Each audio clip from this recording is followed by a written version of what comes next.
શ્યામ કુમારના નમસ્કાર। આજના વિડીયોમાં આપનું સ્વાગત છે। તો ચાલો દરરોજની જેમ આજે પણ મેળવીએ ઉપયોગી જાણકારી, પણ ચેનલને સબસ્ક્રાઇબ કરવાનું ભૂલતા નહીં। આપણું મગજ એક સ્નાયુ જેવું છે। આપણે તેનો જેટલો યોગ્ય રીતે ઉપયોગ કરીએ છીએ તેટલો તે મજબૂત બને છે।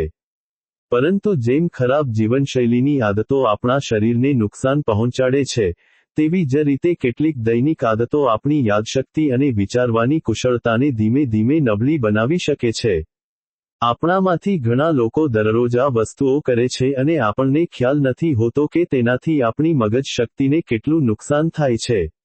જો કોઈ વ્યક્તિ વસ્તુઓ ભૂલી જતી હોય, ધ્યાન કેન્દ્રિત કરવામાં મુશ્કેલી અનુભવતી હોય અથવા માનસિક રીતે થાકી જતી હોય, તો તેની આદતો જવાબદાર હોઈ શકે છે। અહીં 6 રોજિંદા આદતો છે જે આપણી યાદશક્તિને નુકસાન પહોંચાડી શકે છે અને તેને કેવી રીતે ઠીક કરવી તે છે। હંમેશા મલ્ટીટાસ્કિંગ મોડ પર। કેટલાક લોકો મલ્ટીટાસ્કર હોવાનો ગર્વ અનુભવે છે। સારું, આપણું મગજ આપણે જેટલું વિચારીએ છીએ તેટલું ખુશ ન પણ હોય। અભ્યાસો દર્શાવે છે કે સતત બહુવિધ કાર્યોમાં વ્યસ્ત રહેવાથી મગજ પર ભાર વધી શકે છે, જેના કારણે માહિતી જાળવી રાખવી મુશ્કેલ બને છે। જ્યારે આપણે આપણું ધ્યાન ખૂબ જ વિભાજિત કરીએ છીએ, ત્યારે આપણા મગજને માહિતીને યોગ્ય રીતે પ્રક્રિયા અને સંગ્રહ કરવાની તક મળતી નથી, જેના કારણે ભૂલી જવાની સમસ્યા થાય છે। તેના બદલે, એક સમયે એક કાર્ય પર ધ્યાન કેન્દ્રિત કરવાનો પ્રયાસ કરો અને તમારા મગજને તે ધ્યાન આપો જે તેને લાયક છે। કોઈ શારીરિક પ્રવૃત્તિ નથી। કસરત છોડી દેવાથી ફક્ત તમારી કમર જ નહીં, પણ આપણી યાદશક્તિ પણ ખરાબ થાય છે। નિયમિત કસરત મગજમાં રક્ત પ્રવાહ વધારે છે, જેનાથી તે કાર્યક્ષમ રીતે કાર્ય કરી શકે છે। બીજી બાજુ, બેઠાડું જીવનશૈલી જ્ઞાનાત્મક પ્રક્રિયાઓને ધીમી કરી શકે છે અને ડિમેન્શિયા જેવી યાદશક્તિ સંબંધિત સ્થિતિઓનું જોખમ પણ વધારી શકે છે। દરરોજ 30 મિનિટ ચાલવા અથવા કેટલીક ખેંચાણની કસરતો પણ તમારી મગજની શક્તિને વધારી શકે છે અને તમારી યાદશક્તિને તેજ રાખી શકે છે। કોઈ કોયડા અને કોયડા નહીં। મગજની રમતોને આપણા મન માટે ખોરાક તરીકે વિચારો। જો આપણે કોયડાઓ અથવા સમસ્યા હલ કરવાની પ્રવૃત્તિઓ દ્વારા આપણા મગજને પડકાર ન આપીએ, તો તે આળસુ થઈ જાય છે।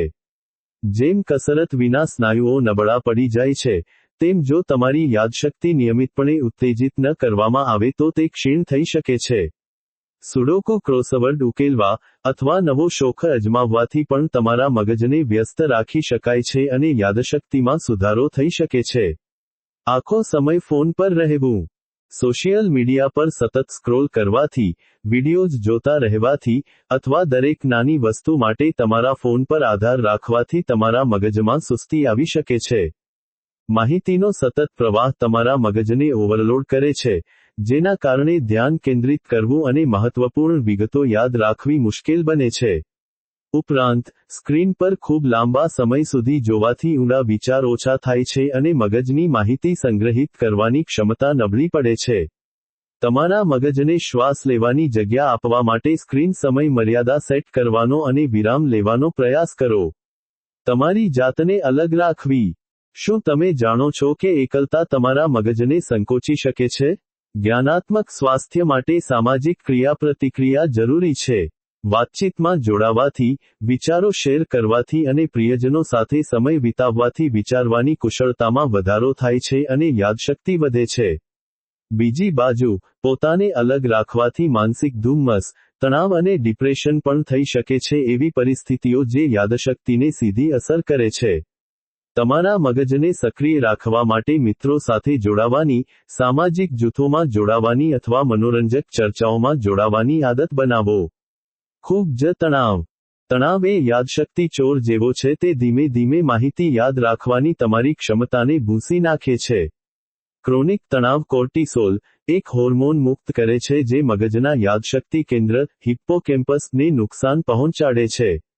આ જ કારણ છે કે જ્યારે તમે તણાવમાં હોવ છો, ત્યારે તમે વસ્તુઓ વધુ સરળતાથી ભૂલી જવાનું વલણ ધરાવો છો।